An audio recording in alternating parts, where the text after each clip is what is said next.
They're in this kid's water park area. Chloe leads him over to a wall of windows that he thinks is literally all glass, which it is. It's literally a wall of entire glass.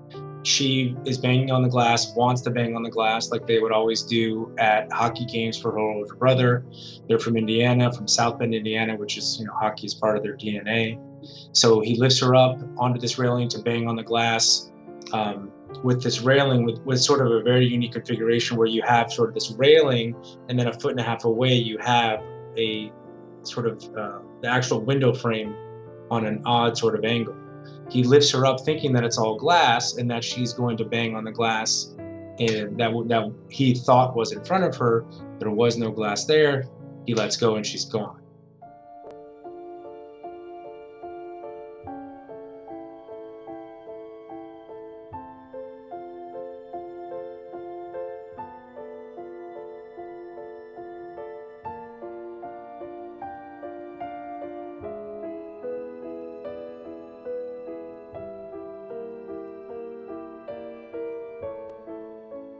We filed the case based principally on the allegation that these windows where Chloe had this tragedy, they were not compliant with the industry standard, which is to follow a set of codes that are generally referred to as window fall prevention codes that are designed for only one reason, and that is to prevent children from falling out of windows. It's also our position that at a minimum, if they weren't going to follow the codes, that they should have had some type of warning in place, even if they had just used 4 simple words that were prominently placed saying, "Caution, these windows open," Chloe would still be here.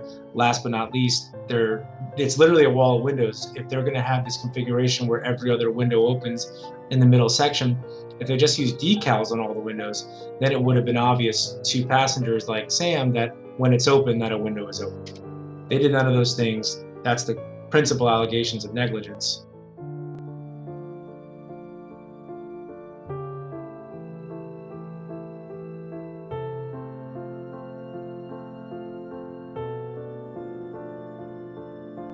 What they said in court papers was that Sam can be seen to walk up and lean over the railing out the window. And that's incorrect. That's just factually incorrect. If you take the time to look at the photos and the reconstruction of what we did, you will see that's not possible. Again, you have this railing and you have the window on this angle. When he leans over the railing, he's still well within the ship. He's not even anywhere close to the actual edge of the ship or exterior of the ship.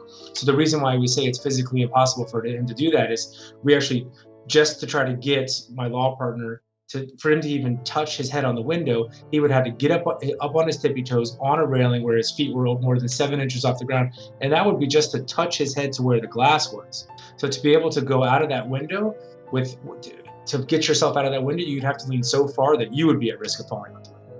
Therefore, it's essentially physically impossible. But more importantly, I think is just that it shows that the position that Royal Caribbean is taking is untrue.